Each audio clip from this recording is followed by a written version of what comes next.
Welcome to the 64th episode of the Jewish Drinking Show. I'm your host, Rabbi Drew Kaplan. I'm very excited to welcome first-time guest, Rabbi Dr. Dayan Zev Farber, to the show. Welcome, Rabbi Dr. Farber. Thank you, Rabbi Drew, for having me. My absolute pleasure. So, for those less familiar with Rabbi Dr. Dayan Zev Farber here, he is the senior editor at thetorah.com, not to be confused with Torah.com, right? Thetorah.com. And a fellow at Project TABS. He holds a PhD from Emory University. What's the mascot? That's his alma mater, one of his alma maters, because he also has a master's from Hebrew University in Jewish history with focusing on the biblical period. More importantly, as far as alma maters go, and this is how I know Rabbi Dr. Dayan Zev Farber here, is we went to the exact same rabbinical school, Yeshivat Chovei Torah. He graduated 3 years prior to my graduating. And in addition to his having sort of regular ordination, he also has advanced ordination Yadin Yadin. And he, in addition to having been the editor of some volumes of works, he also is the author of Images of Joshua in the Bible and the Reception, which is the revised dissertation of his. As part of the Torah.com, so you are the senior editor for the Torah.com, which is actually the conversation that we're having today is based off of an article that you composed for the website, The Original Reason for Spilling Wine, Protection from the Plagues. How did this article come about? The Torah.com publishes yearly on holidays, right? So we publish for the Parsha, and also we always try to do things for the holidays. And for Pesach, it's always nice to think of something for the Haggadah. Mm-hmm. Now, I had this idea a long time back, since way before the Torah.com, when I was thinking about why do we actually spill the wine? And I had trouble believing the standard explanation, which sounds very nice, right? The standard explanation is that we're doing it to mourn the fact that we had to plague the Egyptians, right? Poor Egyptians, and we quote the famous midrash that God yells at the angels, "Why are you singing when my creations are drowning in the sea?" I thought, this seems like an odd explanation to me for two reasons. It seems odd to me that a pre-modern Jewish custom would be so empathic towards the death of enemies, which doesn't fit so much with what I know of medieval Judaism that was generally persecuted and quite grumpy about their enemies. And also it doesn't fit very well with the biblical text where God basically says, "I am going to harden Pharaoh's heart so that I can blast him with even more plagues, so they will know how great and powerful I am." So it hit me as very strange. Yeah. And I was looking around for somebody who wrote on the plagues.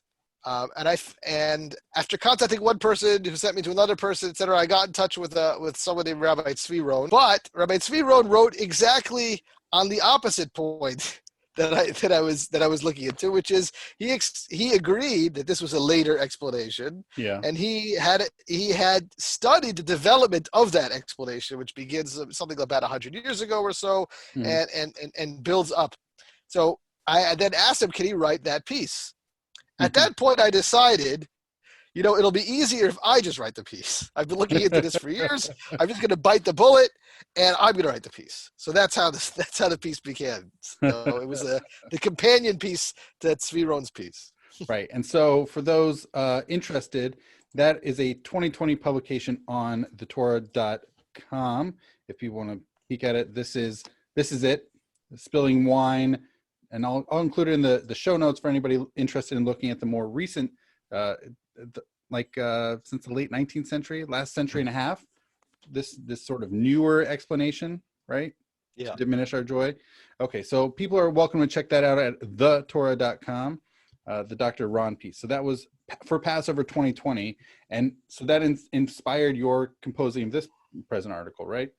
Yeah, I wrote it around the same time he wrote his. I thought they'd come out together. It'd be a nice two sides. And then I tried to dive into, okay, so I was correct. This is a later explanation. What is the oldest explanation? And to find it, I tried to look for the oldest source that I knew of that talked about it. Most of the article is dedicated to that source. And that source is in a sermon. Not a kind of sermon like we're used to, but they used to sometimes give these drashot that would include all the halachot of Pesach, and they were written up and sent around. So of Rav Elazar of Worms, right, from the 12th and 13th century. So that was he the oldest wrote source about I it. found for it. He wrote about it. Yes. He didn't create it. He just he did not create it. And actually, what's interesting is that it's clear from his writing about it that he has two things that putting aside the explanation for a second. First, he traces it back to a man that's referred to as Rav Elazar HaGadol, Elazar the Great, right? This would be a student of the famous Rabbeinu Gershom. Many of the classic Ashkenazi customs when they want to show, yeah? Which century are we talking? This is the 11th century we're talking about? We're going back to the 10th century. Rabbi Elazar the Great? We're going back to late 10th, early 11th century, I think. Right. So I don't know if we know. Wrote 990 through 990 through Yeah. 1060. So he would have been 10 years old Yeah. at the turn of the 11th century. So really, we're talking early 11th century. Early 11th, yeah. Yeah. Early 11th century. So he traced it at least back to him. I don't know if that means that he invented it or that is their way of saying this has real pedigree, right? I know that Rav Elazar HaGadol did this at his house, and therefore this is a real thing. The other thing about it is it seems like it's not just pedigree for pedigree's sake, right? This is a very old custom. It goes back 100 years, a very important person, but also defensive. My impression from reading Rav Elazar of Worms. But can right, we? Yeah. I just want to. So I know people might be familiar with the Haggadah and the order. We are talking about there are 16 drops of wine, right? We have 3 that are spilled out for some verse from the book of Joel, right? We have 10 for the plagues, and then we have 3 for Rabbi Yehuda's mnemonic device, right? Ditzach, right? That piece. Right. So to be clear, and actually here, this is something that I put in an appendix of my piece. It's not clear that was the only custom. The custom that we have now is generally a 16-drop custom. But if you go back to when I was looking into these early Ashkenazi positions, I began to find that there was another custom that went around. The 10 drop. I hope you've been enjoying this episode so far. This is not the only episode this year on Passover. In fact, it's the 3rd out of 4 episodes leading up to Passover.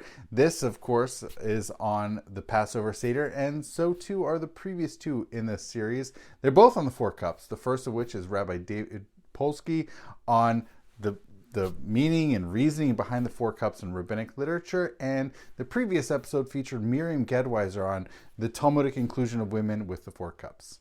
And stay tuned for later in this episode where I give you a sneak peek to the next episode in this series. Basically, there are 2 simultaneous customs going on, not necessarily competing, but one with 10 drops of wine for each of just the 10 plagues, and an entirely separate one that is that I want to say more robust, but basically it's the 10 plagues plus Rabbi Yehuda's mnemonic plus for each of these 3 things mentioned from that verse from Joel, right? Right. Now that itself is very interesting. The Joel, the including the Joel thing is very interesting because the verse from Joel is being brought there for the same reason as the next verse about the plagues, but it's a different explanation because Joel is a prophet who is envisioning an end of days kind of prophecy, the future, right? And in this future judgment day, right, there'll be a sign. How do I know that's happening? There'll be a sign. What is the sign? Dam eish v'timrot ashan, right? There's blood and there's fire and smoke. And this will happen on the end of days. So that's one interpretation of what Dam is. And then there's another that Dam refers to the first plague. And then we start listing the 10 plagues.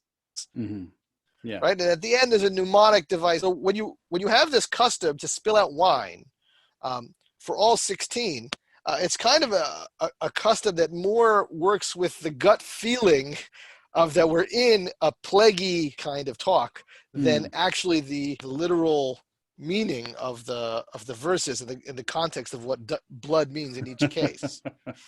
So it's interesting that even though the 16 is different than the 10, the sort of the gut of the 10 dominates the 16 as well, because we think of it as the thing we do during the plagues, even though properly it's only 13 out of the 16 are plagues. Right. You're saying the 10 plagues plus Rabbi Yehuda's mnemonic, not the Joel. So the 10 plagues plus Rabbi Yehuda's mnemonic are plagues, right? The mnemonic is to remember the plagues, so you can at least say it's plaguey. The first thing is about something that'll happen in the future. It's not about the plagues, really. So how did that get pulled in? So that is a little bit unclear, and I feel like one of the things that happens with customs, I think that customs develop not consciously. Meaning, it's not like a handful of cerebral people sit together and think, I have a great custom to do here. A lot of customs come from the gut. And one of the problems is that when you then try to interpret that custom, one often comes up with a very conscious cerebral reason that is not the reason. And that is, to some extent, what we have with Rav Elazar of Worms, because he feels defensive about this custom. No, not Rabbi Elazar of Worms. He doesn't come up with the defending. Yes, he does. I'm sorry. Yes, I was thinking Rabbi Elazar the Great. No, Rav Elazar the Great was not defending it. He had that custom. Rav Elazar of Worms is explaining the custom. He's not claiming to have invented it, right? He says it has an excellent pedigree. It goes back far. But he does want to defend it. Now, Rav Elazar of Worms, just to be clear about who he is a very important mystic among the Hasidei Ashkenaz. This is the pre-Zohar Kabbalists. So the pre-Zohar Ashkenazi Kabbalists. Yes, it was a group of people. They called themselves the Hasidei Ashkenaz, the pious of Germany, right? And Elazar of Worms was in certain ways one of the. He was not the leader. The leader was more Rabbi Yehuda Chassid, but he was one of the major intellectuals of it because he also was an important halachist, right? He's got the book the Rokeach, which is a very important halachic work, and he wrote commentaries on the Siddur, on the Bible. Very prolific. And he had a very strong mystical bend, specifically with symbolism. He liked things that'll be symbolic of other things. And in this case, unsurprisingly, he does that. Is the symbolism unique to him amongst the Hasidei Ashkenaz? No, okay. He's just very good at it. In fact, there's an entire book of number symbolism from Yehuda Chassid. They very much liked things like gematria or numbers or letters standing for words, or all these kinds of stuff, right? Gotcha. So they're often very difficult to parse, and also because it's so technical, you often have tons of typos. Many things that Elazar Worms don't make sense because somebody missed a few words here and there, and you have to compare. Luckily, he plagiarized himself all the time, so you can compare it to other books and sort of reconstruct it. He needed a good editor like you. He did. Very posthumously, a number of times the Torah.com has published corrected versions of things from Elazar Worms when authors were quoting them. I took the opportunity to. He's still providing work to people these days, like you. Great. Yes. It's good he has you as an editor, even if it's many centuries posthumously. But yes. Yes. So he's the Hasidei Ashkenaz writ large, and him in particular, big into numbers. Numerical symbology, right? Right. Okay. And he inherits the 16, right? He's not of the 10 custom. He has the 16 custom. So he's looking for the significance of the number 16, right? That's to get it said. That's how he thinks, right? So if we do it 16 times instead of just looking at the words, what's about the words, or what about the verse, or what about that, which might be more intuitive to many of us, to look at the connection between what's the connection between the verse in Joel and the verse in Exodus, right?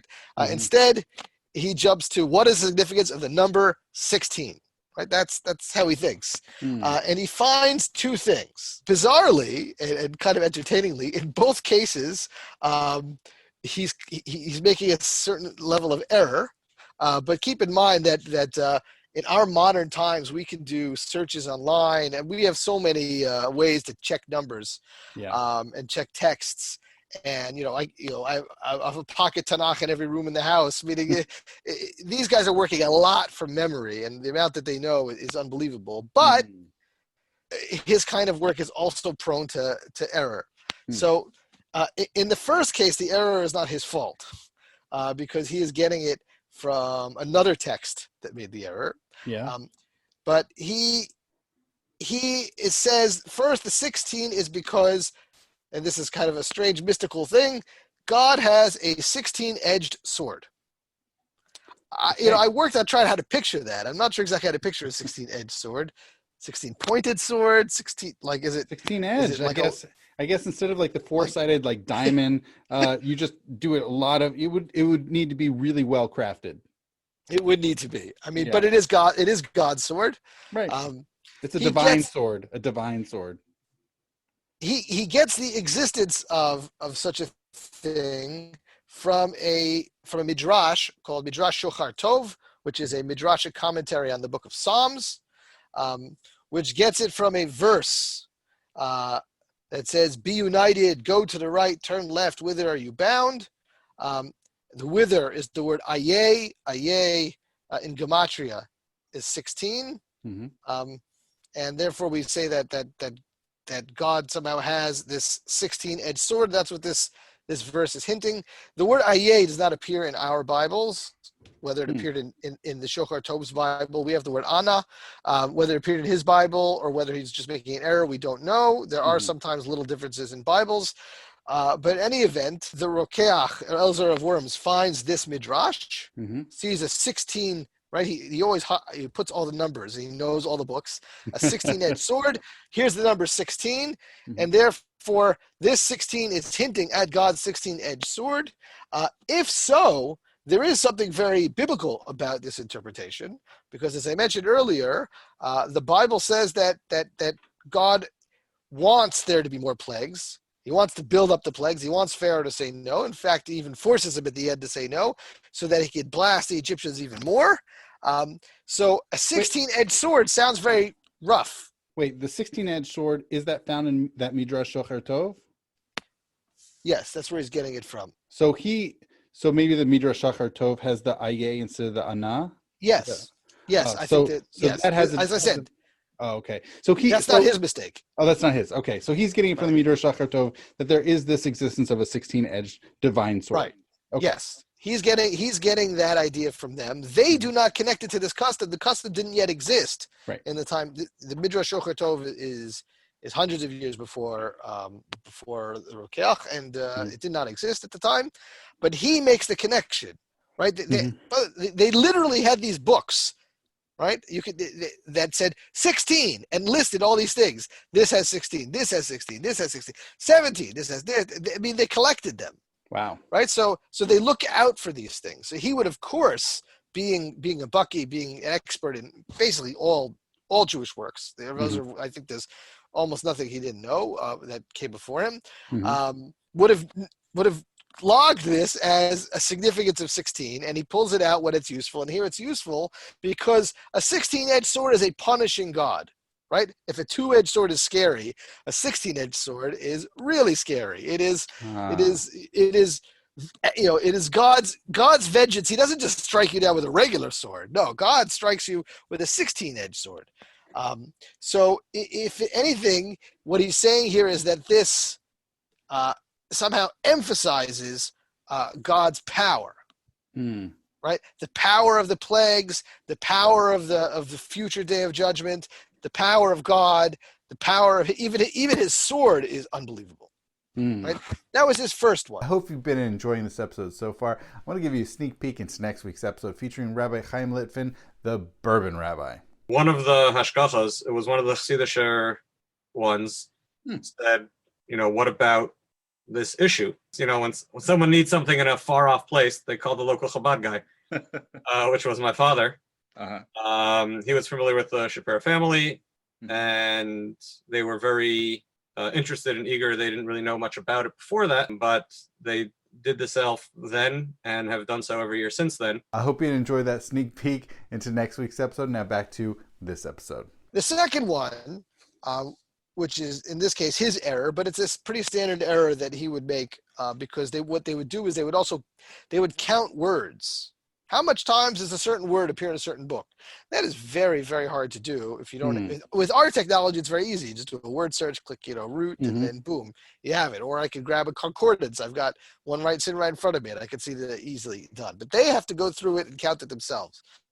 So it's very prone to being off by one here and there. On that second explanation that he gives, it's not at first obvious why the amount of mentions of the word dever in Jeremiah would matter to anybody.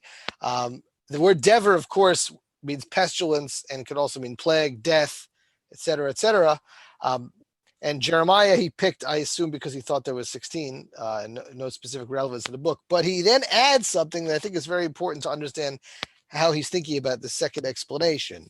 He says, Lomar, meaning the custom of spilling, tells us, it says, Lanu lo yazik, let it not hurt us. So the idea is that we're removing all of the plagueness from the wine. So 16 represents plague because it appears 16 times in Jeremiah. And we remove the plague from the wine. Now, here, I think we begin to get a hint of how the plague, how this custom really works. So the first explanation was just, sort of emphasizing God's power. But here we have something that is protective. And here we get to, I think, where a lot of rituals do begin. It's something in ritual studies is called an apotropaic ritual. Yeah. An apotropaic ritual means something that I do to protect myself. So, for example, a very famous apotropaic ritual, I think, is the breaking of the glass at a wedding. So you have a wedding, and a wedding is full of joy, and there's a lot of superstition that too much joy is begging, the Satan or whoever to come and blast you. So instead of waiting for some terrible thing to happen, you break a glass. And the idea is, okay, a bad thing happened at the wedding. There, look, a glass broke. Now don't bother the bride and groom and let them be happy. Right? So it's an apotropaic ritual. There's lots of apotropaic rituals. I think what he's saying here is, look, we are listing plagues that happen to our enemies. And we are holding up a cup of wine, and we're going to drink to the destruction, of these enemies, to the memory of the destruction of these enemies. That is a real risk. If one believes it, if one has a superstitious edge, which most people do, that is a real risk that you're asking for it, right? If you enjoy the downfall of the other, wait till it happens to you. So, bringing in, it's not as much about feeling bad for the enemy, like the modern interpretation, but this idea that we're somehow introducing plaguiness into it. So here I'm taking wine out.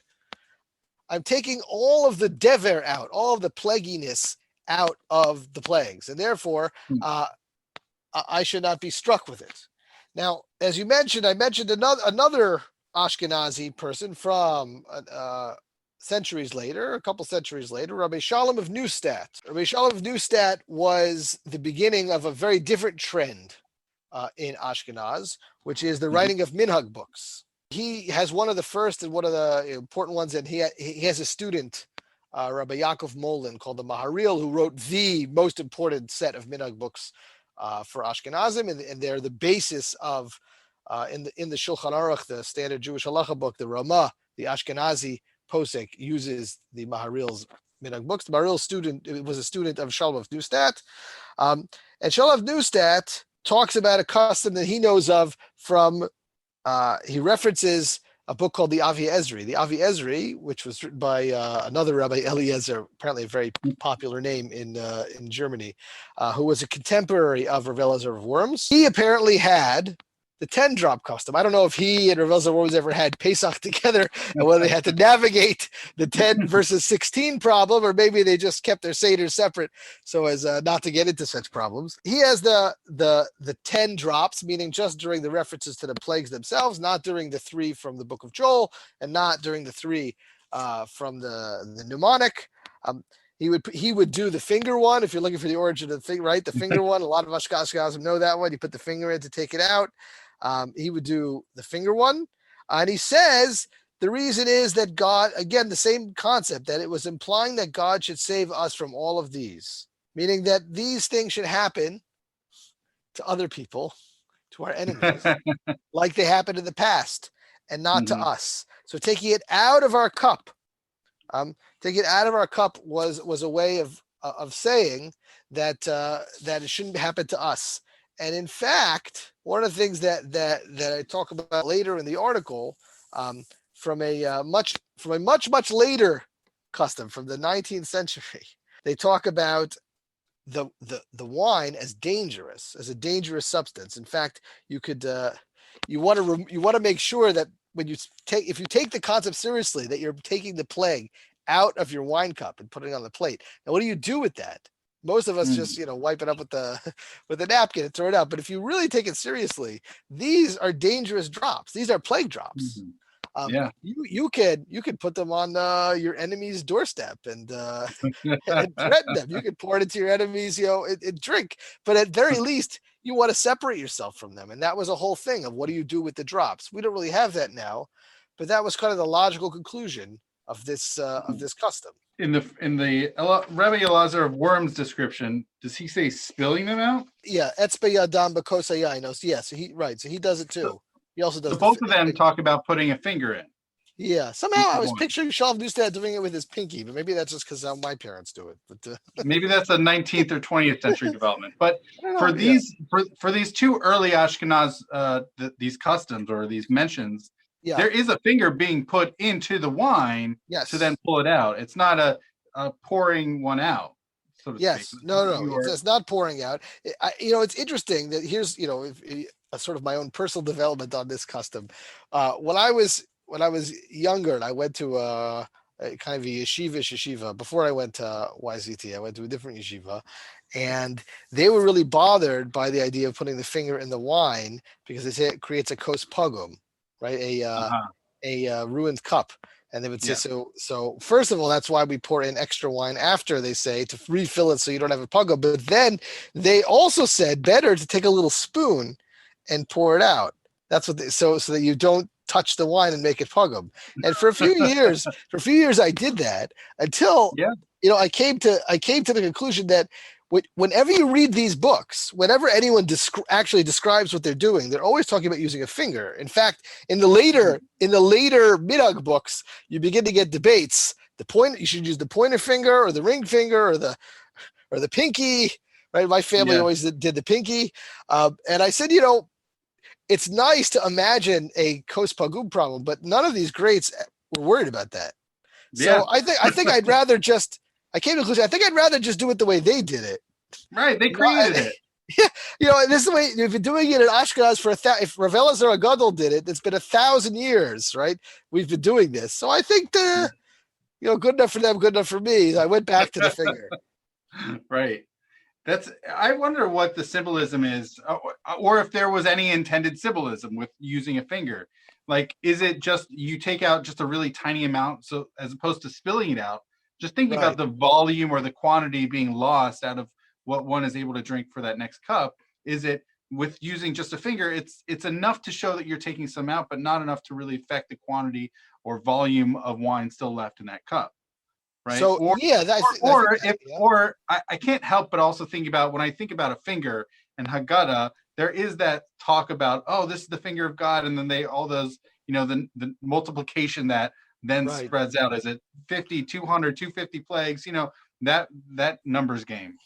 Well, yeah, I think it is possible, because especially since both of these sources, as you know, say etzba. When they say etzba, they specifically mean the pointer finger. They don't mean a finger. They mean etzba. Really? Because they had names for each one, Zeret, and So etzba Elohim, as you point out, is the name that in the verse. The reason, so I was also thinking of something else. For years, I was wondering about the pouring out versus taking out. And one thing I thought about was pouring out in ritual. Pouring out has a different kind of symbolism. Pouring out is generally what we do for a libation. And a libation is a Thanksgiving. It's like a Thanksgiving set, offering kind of a thing.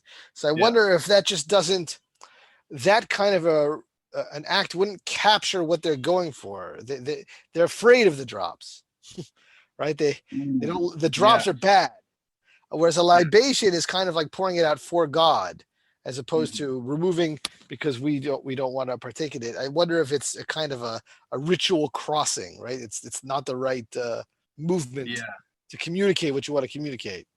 Right. It's also interesting.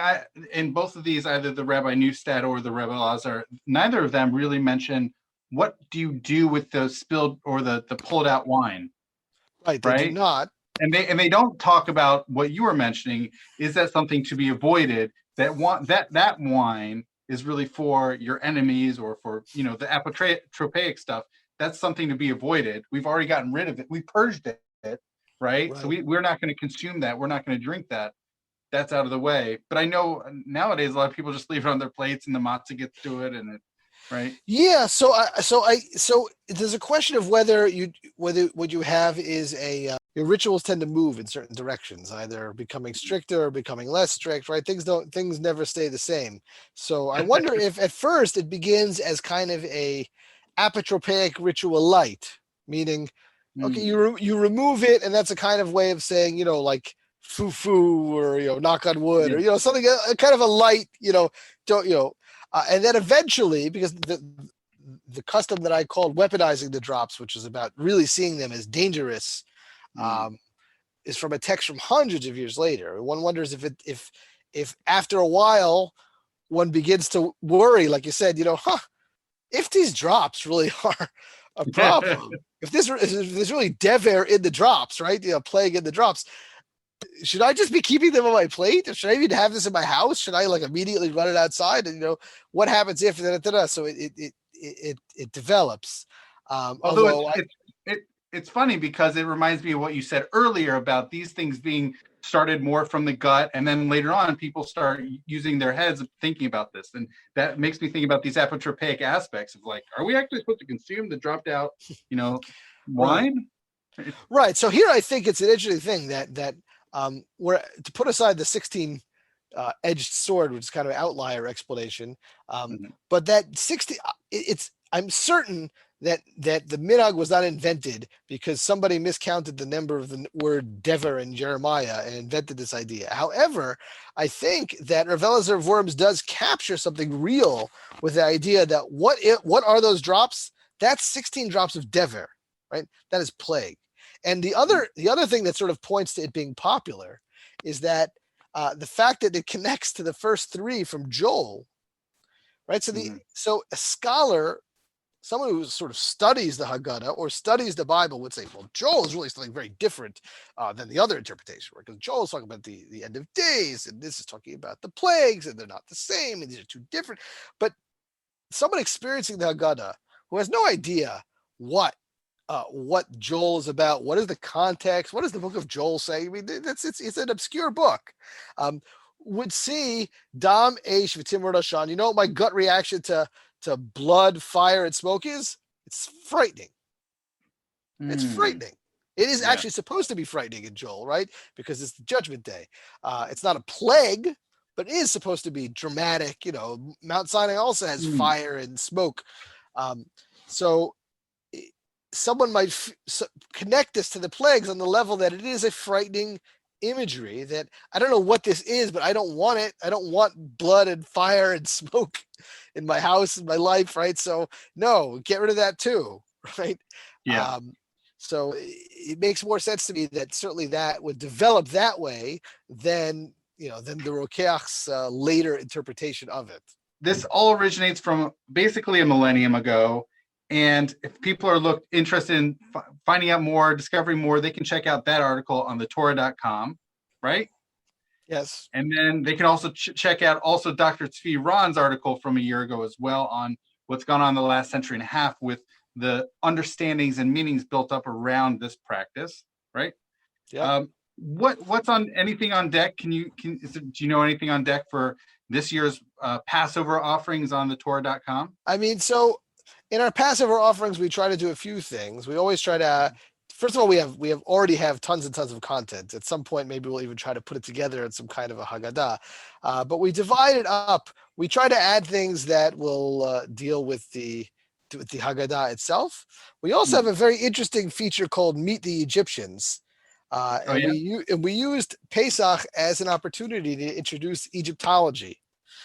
So we look at different aspects of the story of the Exodus and experience in Egypt, and then we ask Egyptologists to weigh in on it, right? So we have articles on what if it says we built storage cities. What is that talk? What could that possibly be talking about? What might that thing be? How do you make mud bricks?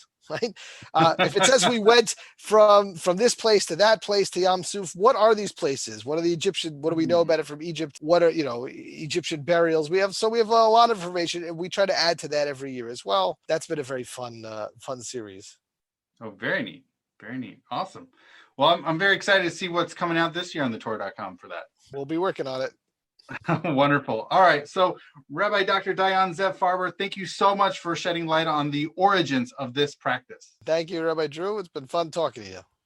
Awesome. All right. And L'chaim.